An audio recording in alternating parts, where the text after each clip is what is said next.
말씀은 시편의 말씀입니다. 시편 10편입니다. 1절부터 18절까지 말씀인데 우리 그 가운데 1절부터 14절까지만 우리 한 절씩 교독하겠습니다. 1절부터 14절까지. 여호와여 어찌하여 멀리 서시며 어찌하여 환난 때 숨으시나이까.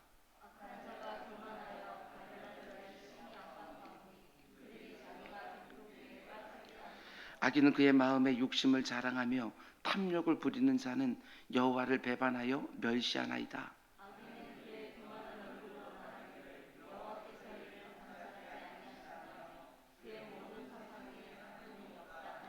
그의 길은 언제든지 견고하고 주의 심판은 높아서 그에게 미치지 못하오니 그는 그의 모든 대적들을 멸시하며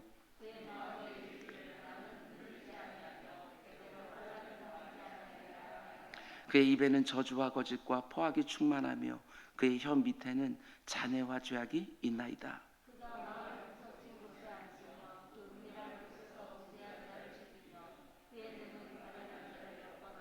사자가 자기 굴에 엎드린 같이 그가 은밀한 곳에 엎드려 가련한 자를 잡으려고 기다리며 자기 그물을 끌어당겨 가련한 자를 잡나이다.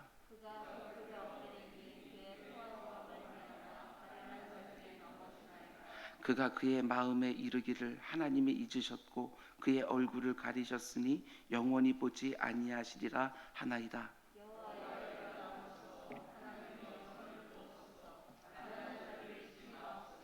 어찌하여 악인이 하나님을 멸시하여 그의 마음에 이르기를 주는 감찰하지 아니하리라 하나이까. 주께서는 보셨나이다. 주는 재앙과 원한을 감찰하시고 주의 손으로 갚으려 하시오니 의로운 자가 주를 의지하나이다. 주는 벌써부터 고아를 도우시는 이시니라. 아멘. 아멘. 새벽 강단에 드려진 예물이 있습니다. 우리 강신배 집사님이 주님 선한 길로 인도하소서, 담대하게 하소서, 생업을 위해 본업을 게을러지지 않게 하소서라는 제목으로 예물 드렸습니다. 잠시 기도하겠습니다. 사랑의 주님 감사합니다. 하나님의 선하신 뜻을 분별하려고 애를 쓰는 기도자들이 참으로 많이 있습니다. 어떤 길로 가야 될지, 무엇을 선택해야 될지, 해야 될지 말아야 될지, 아버지 하나님 하늘을 열어서 말씀의 자리와 기도의 자리에서 하나님의 뜻을 분별하게 하시고 그 분별된 뜻대로 살 수 있는 담력도 주시고 능력도 주시고 지혜도 주시고 환경도 허락하여 주시옵소서. 하나님의 뜻이 분별되기만 하면 그 길 가운데 어떤 일들이 있든지 하나님과 함께 그 길을 묵묵히 걸어가며 하나님이 원하시는 것들로 삶을 채우는 우리 모두가 될 수 있도록 인도하여 주시옵소서. 하나님께서 우리 강신배 집사님 하나님의 놀라운 능력으로 날마다 채워주시는 줄 믿사오니 그 능력 가지고 하루하루가 승리로 가득할 수 있도록 인도하여 주시옵소서. 아버지 그의 사모하는 것들이 있습니다. 하나님께서 원하시는 선한 길로 걷기를 원하는 그 마음과 그 길을 걸어갈 때 담대한 마음을 하나님께서 달라고 아버지 간구하고 있습니다. 주님께서 그와 함께하여 주시사 생업의 일들이 고단할 때가 참으로 많이 있지만 하나님께서 그 일평생 가운데 하나님의 뜻을 이루는 그 본업 잘 감당할 수 있도록 주님 인도하여 주시옵소서. 기도의 자리에서 하나님 만나게 하시고 삶의 자리에서 하나님의 역사를 보게 하여 주옵소서. 이 모든 말씀 예수님의 이름으로 기도드렸습니다. 아멘. 아멘. 오늘도 좋은 날인 줄 믿습니다.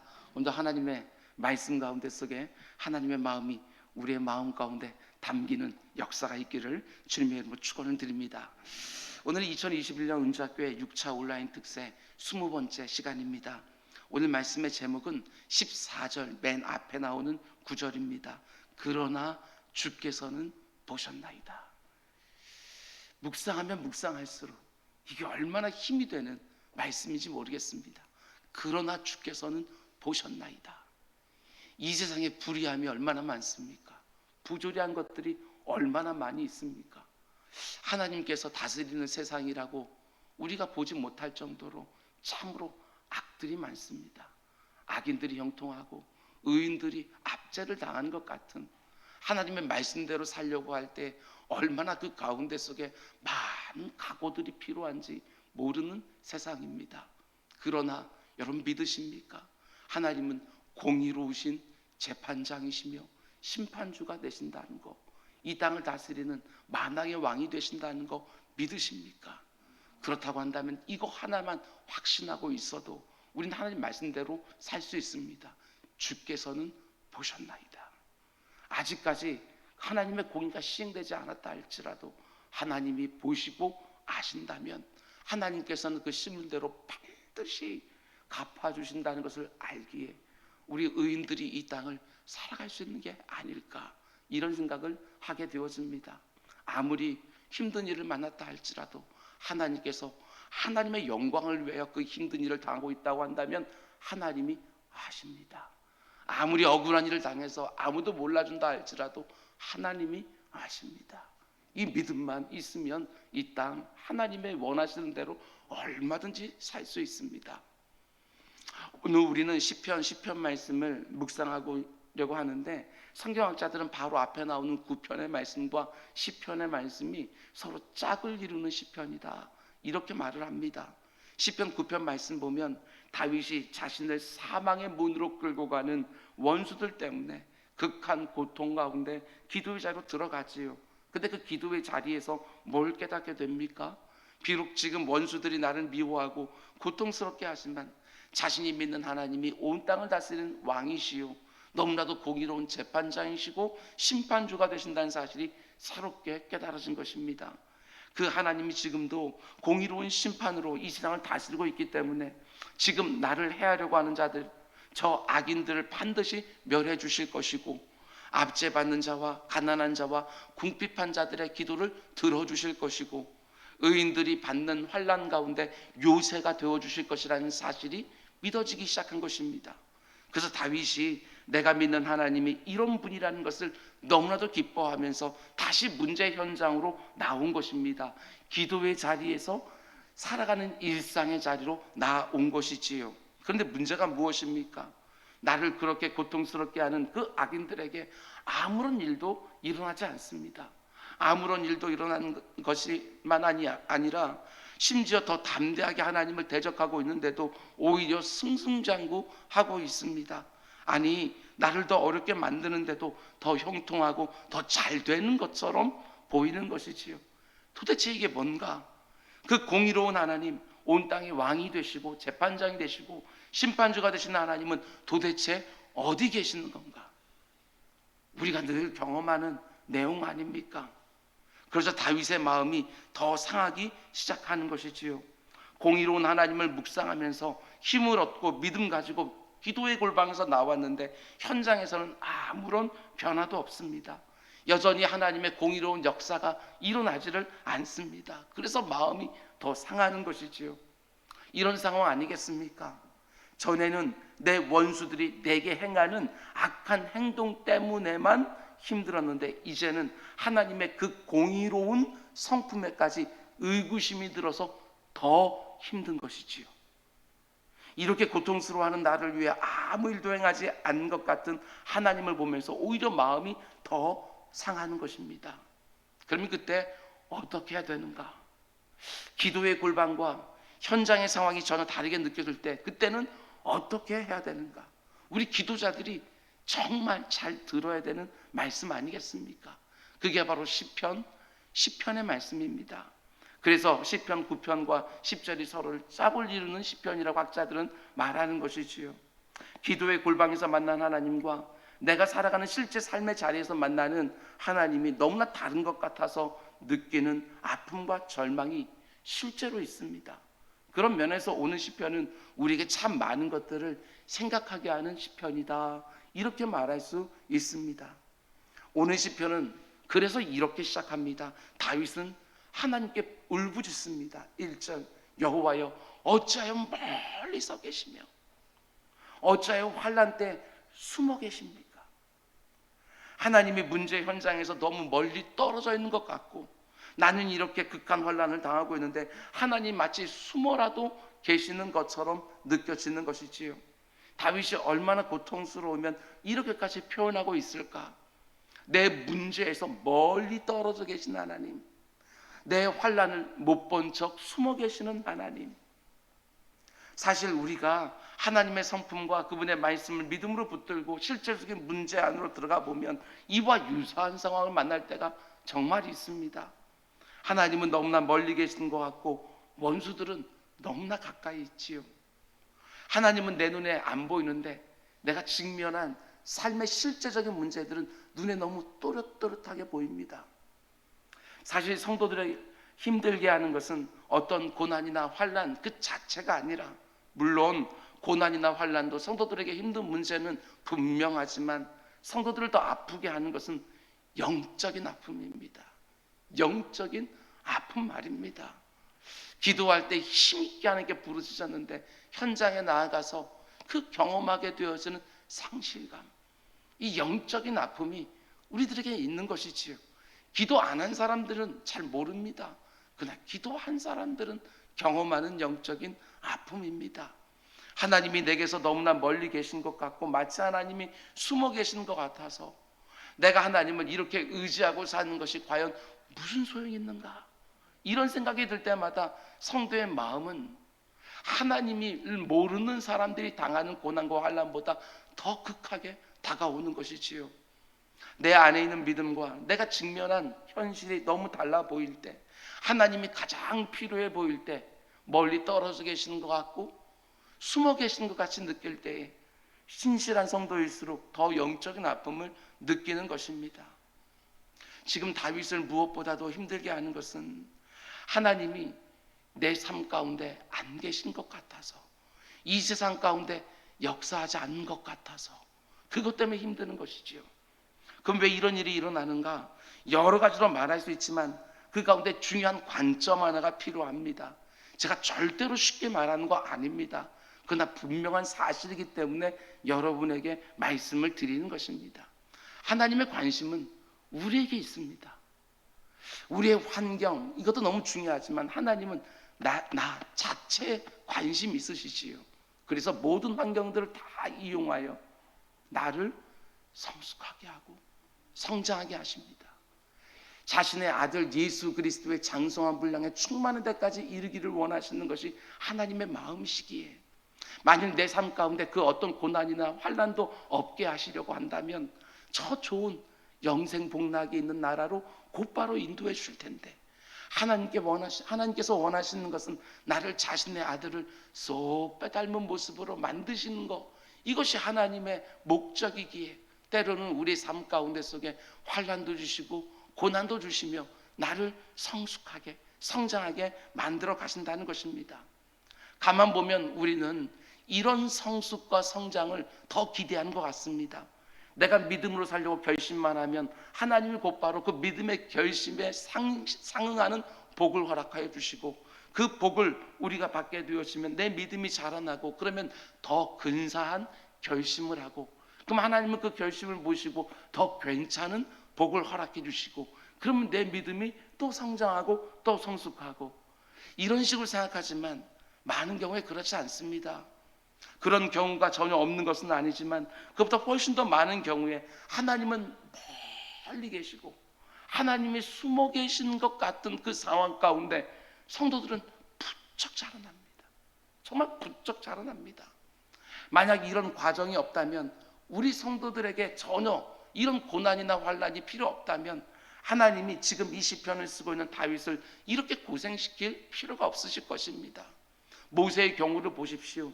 잊혀진 존재로 목동 생활을 하면서 무려 40년 동안이나 하나님이 멀리 서 계신 것을 경험했습니다. 그가 120년을 살았으니까 그의 인생의 3분의 1은 하나님이 숨어 계시는 것처럼 느껴지는 상황 가운데 살았습니다. 여러분과 저도 마찬가지입니다. 지금까지 내가 살아온 신앙 여정을 생각해 보면 내 신앙이 언제 주로 성장하고 성숙했습니까? 언제 내가 기도를 배우게 되었습니까? 대부분은 다 하나님이 멀리 서 계신다고 느껴질 때에, 마치 숨어 계시는 것처럼 느껴질 때, 그때 영적인 성장과 성숙이 일어나는 것이지요. 우리가 자녀들을 양육하면서 다 경험하지 않았습니까? 때로는 부모가 숨습니다. 어린 자녀들과 같이 길을 가다가 부모가 한 번씩 숨습니다. 어떻게 하나 보라고. 그러다가 자녀의 눈에서 눈물이 뚝 떨어지고 울음소리가 앙 하고 나오기 시작하면 어디선가 곧바로 달려오지요. 여러분, 하나님이 때때로 나에게서 멀리 떨어질 때가 있다는 것을 아셔야 됩니다. 그렇다고 해서 정말 멀리 떨어져 있는 건 아니고, 그렇다고 해서 하나님이 마치 숨어 계시는 것이 아니라는 것입니다. 하나님은 다 채비를 하고 계십니다. 하나님께서 딱 만들어 놓은 울타리 밖으로 그 고난과 환난이 넘어갈 것 같으면, 우리가 아직 부족해서 그걸 이기지 못하고 견디지 못할 것 같으면 이내 달려오십니다. 그러나 그분을 간절히 찾고 구하게 하실 때가 정말 있습니다. 특별히 하나님이 멀리 계시는 것 같고 하나님이 내게서 얼굴을 가리고 계신 것처럼 느껴질 때마다 우리가 뭘 깨닫게 되지요? 내 믿음의 초라함을 깨닫게 됩니다. 내 믿음의 초라함을 깨달아야 그 가운데 속에 영적인 성장과 성숙이 일어나는 거거든요. 그 전까지는 견고할 거라고 생각했던 내 믿음이라는 것이 얼마나 초라한 것인가를 깨닫게 되어지지요. 아직도 이것밖에 안 되는구나. 그 교만해졌던 마음이 다시 가난한 마음이 되어지는 것입니다. 하나님이 멀리 떨어져 계신 것처럼 느껴지십니까? 그렇다면 그분이 들을 수 있도록 더 크게 부르짖어야지. 멀리 계시니까 더 크게 부르짖어야지요. 하나님 마치 숨어 계신 것처럼 느껴지십니까? 그러면 열심히 찾아야죠. 더 빈번하게 기도의 자리와 말씀의 자리에 들어가서 그분을 찾고 또 찾는 것이지요. 그 과정을 통해서 우리는 쑥쑥하고 자라나게 되는 것입니다. 여러분, 우리가 믿는 하나님은 언제나 여러분과 저와 친밀한 교제를 나누기를 원하시는 하나님이십니다. 나에게서 조금이라도 멀리 떨어지는 것, 그리고 잠시라도 나에게서 눈을 떼시는 것, 하나님이 원치 않으십니다. 그럼에도 불구하고 때때로 하나님이 사랑하시는 여러분과 저의 성장과 성숙을 위하여 한 번씩 멀리 떨어져 있는 것처럼, 숨으시는 것처럼 그렇게 우리에게 느껴질 만한 환경 가운데 나를 두시는 것이지요. 하나님의 이 마음이 느껴지십니까? 부모의 마음을 헤아리면 얼마든지 느낄 수 있을 것입니다. 근데 지금 이 시편을 쓰고 있는 다윗을 이렇게 고통스럽게 하는 현실적인 문제가 무엇입니까? 다른 것이 아니라 지금 자기 눈앞에 있는 원수들, 대적들 때문에 그렇습니다. 악인들의 모습이 어떻습니까? 2절 말씀 보면 악한 자가 교만하여 가련한 자를 심히 압박하고 있습니다.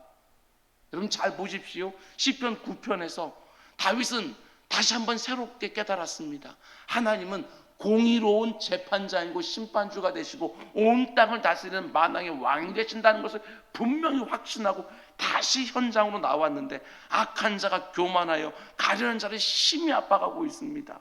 거기다가 3절, 악인은 그의 마음에 욕심을 자랑하며 탐욕을 부린 자는 여호와를 배반하며 멸시하나이다. 근데도 아무 일이 일어나지 않습니다. 심지어 또 어떻게 하느냐? 4절, 악인은 그의 교만한 얼굴로 말하기를 여호와께서 이를 감찰하지 아니하신다 하며 그의 모든 사상에 하나님이 없다 하나이다. 이게 핵심이지요. 악인들이 대놓고 자신의 욕심과 탐욕을 채우며 살게 하는 그 기저에 어떤 생각이 있느냐? 하나님이 우리를 감찰하지 아니하신다. 하나님이 자기들을 전혀 보지 못한다고 생각하는 거예요. 나를 한번 봐봐라.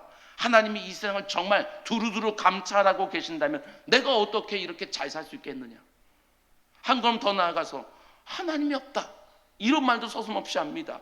하나님이 없지, 내가 이렇게 잘 사는 거 보면 네가 말하는 그 공의로운 하나님 어디 계신 거냐, 이렇게 생각하면서 아는 거예요. 거기에 이 악인들을 가만히 보니까 아주 분명한 확신도 가지고 살아갑니다. 6절, 그의 마음에 이르기를 나는 흔들리지 아니하며 대대로 환난을 당하지 아니하리라 하고 있습니다. 우리 성도들에게만 믿음이 있는 것이 아니라 악인들에게도 확신이 있습니다. 정말 그렇죠. 한번 생각해 보십시오. 어떤 확신입니까? 나는 흔들리지 않으며 대대로 환난을 당하지 아니하리라. 하나님을 믿는 우리들은 흔들립니다. 믿음을 가지고 있음에도 불구하고 우리 삶 가운데 속에 여러 가지 근심과 걱정과 두려움이 있지만, 악인들은 내게 있는 힘을 봐라, 내가 쌓아놓은 저 많은 돈을 봐라, 고난이나 환난 나하고는 좀 상관없다, 얼마든지 넉넉히 나를 이긴다. 그래 정말 심각한 문제가 무엇입니까? 악인들은 그렇다 치고 그런 모습을 보고 있는 성도들의 마음이 오히려 더 어려워지는 거예요. 그 악인들이 정말 그렇게 살 수 있는 것처럼 보이는 것이지요. 그들이 가지고 있는 힘, 그들이 가지고 있는 물질, 이런 걸 보니까 정말 그들의 삶 가운데는 환난이나 고난이 없을 것처럼 보입니다. 그래서 다윗도 5절에서 이렇게 말합니다. 그의 길은, 악인들의 길은 언제나 견고하고 주의 심판은 높이 있어서 저 아래에 있는 저들에게 미치지 아니하는 거 아니냐. 다윗도 흔들립니다. 우리가 이런 세상에 살면서 정말 조심해야 됩니다. 우리가 하나님의 공의를 믿음으로 붙들고 이 세상 가운데 나가 살지만 악인들의 이런 모습을 볼 때 흔들리지요. 넘어질 때가 있습니다. 악인들이 정말 좋은 것을 다 가지고 다 누리고 다 형통한 것처럼 보이는 것이지요. 그래서 때로는 나도 저렇게 살아야 되나, 이런 생각이 들기도 합니다. 그래서 다윗이 어떻게 하지요? 다른 방법이 어디 있습니까? 하나님께 또 나아가는 것이지요. 그리고 그 어느 때보다 간절히 부르짖기 시작합니다. 12절과 13절. 여호와여 일어나옵소서. 하나님의 손을 두옵소서. 가난한 자를 잊지 마소서. 어찌하여 악인들이 하나님을 멸시하며, 다윗은 이걸 못 견디겠는 거예요. 어찌하여 악인들이 하나님을 멸시하며 그의 마음에 이르기를 주는 감찰하지 아니하리라 하나이까. 이 땅을 전혀 못 보신다, 이렇게 말하도록 그냥 왜 내버려 두십니까? 다윗의 이 마음, 하나님의 공의로움이 온 땅 가운데 드러나기를 원하는데 저 악인들이 판치는 모습을 보면서 이 다윗의 마음이 너무 힘이 드는 것이지요. 그래서 이렇게 기도합니다. 하나님, 이제 일어나소서. 이제 손을 드소서. 전쟁을 선포하여 주시고 이 상황에 개입해 주십시오. 악인들이 의인들을 이렇게 억압하지 못하도록 하나님이 일어나셔서 저 악인들이 똑똑히 볼 수 있도록 하나님의 왕 되심과 재판장 되심과 심판주 되심을 온 천하에 보여주십시오. 한마디로 하나님의 하나님 되심이 드러나기를 원하는 것이고 하나님의 공의로운 통치가 온 세상에 드러나기를 간절히 소망하는 것입니다. 하나님 일어나소서. 하나님의 손으로 싸워주소서. 여러분, 그런데 그렇게 기도하는 가운데 다윗에게 어떤 일이 벌어집니까? 다윗 역시 그렇게 기도하는 가운데 아주 분명한 확신이 그 가운데 생기기 시작하는 것입니다. 그게 바로 오늘 설교 제목으로 삼은 14절 말씀입니다. 주께서는 보셨나이다. 악인들은 뭐라고 말합니까? 하나님이 우리를 감찰하신다고? 어림없는 소리. 이렇게 자신만만하는데 다윗이 기도의 자리에 가니까 하나님이 다시 깨달아 보여지는 것이지요. 주께서는 다 보셨나이다. 더 재밌는 것은 우리가 가진 한글 성경에는 그냥 주께서는 보셨나이다 이렇게 되어 있지만 영어 성경으로 보게 되어지면 14절 맨 앞에 접속사 하나가 붙어 있습니다. But, 그러나 라는 접속사가 붙어 있는 거예요. 그러니까 이렇게 되는 것이지요. 저들은 하나님께서 자기들을 감찰하지 않는다고 저렇게 말하고 있지만 그러나 주께서는 보셨나이다. 이게 굉장히 중요합니다.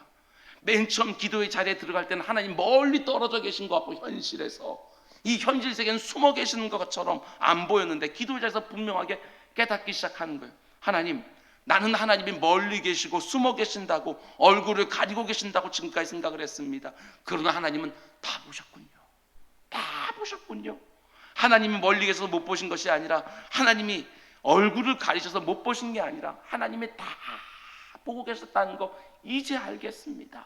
이렇게 말하는 것입니다. 뿐만 아니라 여기서 중요한 것은 주어가 바뀌고 있다는 것입니다. 이게 너무너무 중요하지요.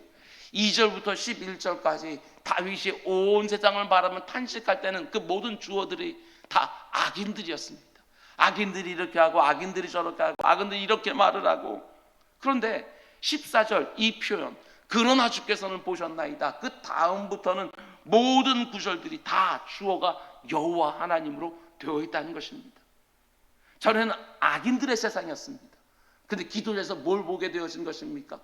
이 세상이 하나님의 세상이라는 것, 이거 다시금 보게 된 것이지요. 여기에 바로 기도의 능력이 있습니다. 기도의 자리에 들어갔다 나와도 여전히 똑같은 세상이지요. 아무것도 변한 것이 없어서 마음이 더 상한 것입니다. 그런데 딱 하나 변하는 것이 있어요. 기도 자리에서. 그게 무엇입니까? 기도자의 눈이 변하는 것입니다. 세상을 보는 기도자의 눈이 변하는 거예요. 그러자마자 주어가 바뀌어요. 지금까지는 악인들이 이 세상의 주인처럼 보였는데 기도 자리에 가서 눈이 바뀌니까 하나님만이 이 세상의 주인이라는 것이 다시 보이기 시작한 거예요. 여러분, 기도 자리는 정말 우리의 눈을 교정해 주는 것 같습니다. 하루 온종일 세상에서 돌아다니며 살게 되어지면 정말 이 세상에 악인들이 주인인 것처럼 보이게 되어지는데, 하나님은 그 어디에도 안 보이시고 숨어 계시는 것처럼 느껴지시고 내가 사는 세상에서 멀리 떨어져 계시는 것 같은데, 기도 자리에 쑥 들어가서 하나님 부르짖다 보니까 눈이 바뀌는 거예요. 하나님이 다 보셨구나. 여전히 이 세상은 하나님이 주인이시구나. 기도의 자리는 정말 능력의 자리입니다. 반드시 기억하시기 바랍니다. 기도의 골방에서 내 눈이 바뀌기 전에는 절대로 이 세상을 못 이깁니다. 다시 말씀드립니다. 기도의 자리에서 내 눈이 바뀌기 전에는 절대로 이 세상을 못 이기지요. 기도의 골방에서 내 눈이 바뀌지 않으면 이렇게 악인들이 득세하는 것 같고 악인들이 모든 것들을 좌지우지하는 것처럼 보이는 현실 세상에서 그 세상을 이겨낼 수가 없어요. 악인들이 이 세상의 모든 좋은 것들을 다 취해가면서 마치 자신들이 이 세상의 주인인 것처럼 아무리 행세해도, 아무리 하나님이 자기들을 감찰하지 않는다고 큰 소리를 쳐도 그렇지 않습니다. 다윗의 고백이 우리의 고백이 되어야 됩니다. 그러나 하나님은 보셨나이다. 하나님이 다 보셨기에 틀림없습니다. 하나님의 때가 되어지면 하나님 분명히 그 악인들에게 말씀하실 것입니다. 이놈들 내가 다 봤다. 이제 개선 좀 해보자. 의인들에게도 마찬가지일 것입니다. 내가 너의 모습을 다 보았노라. 내가 너에게 복을 주리라. 상급을 주리라. 이 세상을 살아가면서 아무리 악인들이 다 가지고 다 누리고 다 이긴 것처럼 보여도 절대로 당황하지 마시기 바랍니다. 하나님이 다 보셨고 다 기억하고 계시기에 때가 되어지면 자신의 공의를 온 세상 구석구석에 다 드러내실 것입니다. 절대로 낙심하지 말기 바랍니다. 내 눈에 보이는 현실이 어떠하든지 하나님이 주어입니다. 하나님이 온 세상의 주어가 되셔서 지금도 다스리고 계십니다. 오늘 이 새벽에 우리 기도합시다. 하나님, 내 눈을 열어주십시오. 하나님이 멀리 떨어진 계신 것이 아니라 내 전후 좌우에 계신다는 것을 다시 보게 해주십시오. 하나님이 숨어 계시는 것이 아니라 무소부지의 하나님, 어디서나 발견되는 하나님, 그 하나님을 다시 보게 해달라고 우리 기도의 자리에서 내 눈에 거풀을 좀 벗겨달라고, 내가 하나님의 공의를 분명히 볼 때가 있는 줄 믿고 그때까지 기도의 자리에서 힘을 얻고 믿음을 가지고 하루하루 그분이 주신 가장 좋은 것을 가지고 뱀처럼 지혜롭게, 그러나 비둘기처럼 순결하게 이 땅을 살아가며 하루하루 승리하는 우리 모두가 될 수 있기를 주님의 이름으로 축원드립니다. 기도하겠습니다. 사랑의 주님, 우리가 입으로 고백하는 그 신앙 고백들이 아버지 우리 실제 삶 가운데 속에서 흔들리지 않고 붙들 수 있도록 주님 인도하여 주옵소서. 아무리 어렵고 힘든 일을 당한다 할지라도 전능하신 하나님 이러면서 그 하나님께 능력을 구하게 하여 주시고, 아버지 하나님 아무리 억울하고 힘든 일을 당한다 할지라도 주께서는 다 보셨나이다. 아무리 이 세상 가운데 외롭게 느껴진다 할지라도 무소부지의 하나님, 임마누엘의 하나님, 하나님은 어디서나 계시며 지금 나와 함께 계신다. 이걸 고백하면서 오늘도 승리하는 주의 백성들 다 될 수 있도록 인도하여 주시옵소서. 코로나 전국입니다. 아버지 너무나도 쉽지 않은 하루하루가 지속되고 있습니다. 오늘도 아버지 하나님 사회적 거리 단계가 더 연장된다고 하는 소식들이 또 들리고 있습니다. 주님, 그 어떤 일이 벌어진다 할지라도 마음 흔들리지 않도록 주님 붙잡아 주시고, 어디서든지 무릎 꿇으면 거기가 기도처가 되는 것이고, 어디서든 주님을 찬양하게 되어지면 그곳이 바로 예배 처소가 되는 줄 알고 하나님 앞에 승리하는 주의 백성들 다 될 수 있도록 인도하여 주시옵소서. 이 모든 말씀 예수님의 이름으로 기도드렸습니다. 아멘.